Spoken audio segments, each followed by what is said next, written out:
Assalamualaikum warahmatullahi wabarakatuh. Hari ini kita akan belajar tema 4 subtema 1 mengenai muatan IPS. Hari ini muatan IPS-nya adalah kita belajar mengenai interaksi sosial. Tujuan pembelajaran hari ini adalah yang pertama, siswa dapat menjelaskan pengertian interaksi sosial. Yang kedua, siswa dapat menyebutkan jenis-jenis dan bentuk interaksi sosial. Anak-anakku sekalian, pada dasarnya manusia itu adalah makhluk sosial, yang artinya manusia tidak dapat memenuhi semua kebutuhan hidupnya seorang diri. Manusia membutuhkan orang lain. Oleh karena itu, setiap manusia harus menjalin interaksi sosial dengan orang lain. Pada tema sebelumnya, tema 3, kita sudah belajar apa itu interaksi sosial. Interaksi sosial adalah hubungan timbal balik antara dua orang atau lebih. Saat berinteraksi, manusia akan berkomunikasi dengan orang lain. Mereka akan menyampaikan pesan kepada orang lain. Contoh pesan yang disampaikan adalah berupa informasi. Dalam kehidupan ini, kita tidak bisa menghindari untuk berinteraksi dengan orang lain. Contohnya, saat berada dalam lingkungan rumah, kamu pastinya akan berinteraksi dengan anggota keluargamu. Contohnya dengan ayah, dengan ibu, dengan kakak, dengan adik. Dan juga contoh ketika kalian sedang berada dalam lingkungan sekolah, kalian pasti akan berinteraksi dengan teman kalian, dengan guru, dan lain-lain sebagainya. Berdasarkan jenisnya, interaksi sosial dibagi menjadi 3. Yang pertama adalah interaksi antar individu. Yang kedua, interaksi individu dengan kelompok.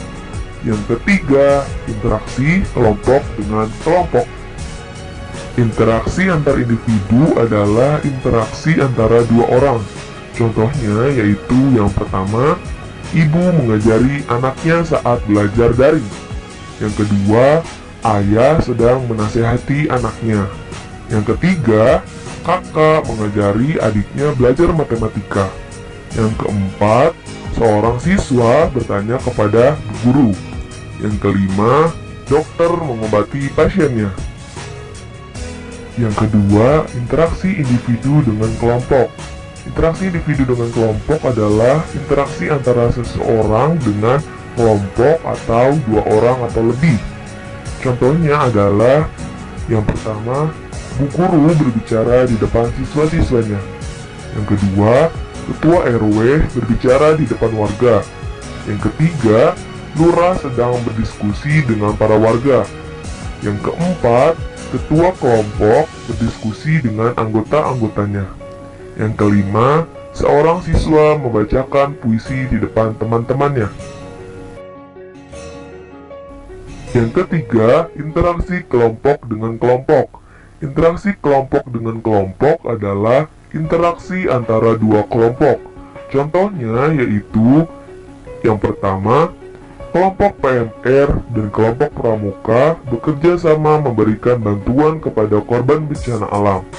Yang kedua, kelompok pelajar dari suatu sekolah melakukan studi banding ke sekolah lain. Yang ketiga, suatu kelompok melakukan presentasi di depan kelompok lain.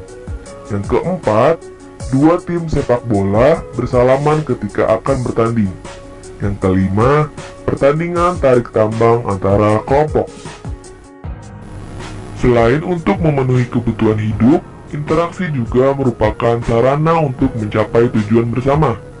Interaksi sosial tidak selamanya mengarah kepada kebersamaan atau persatuan. Oleh karena itu, interaksi sosial dibedakan menjadi 2. Yang pertama, interaksi yang mengarah pada persatuan, yang disebut dengan asosiatif.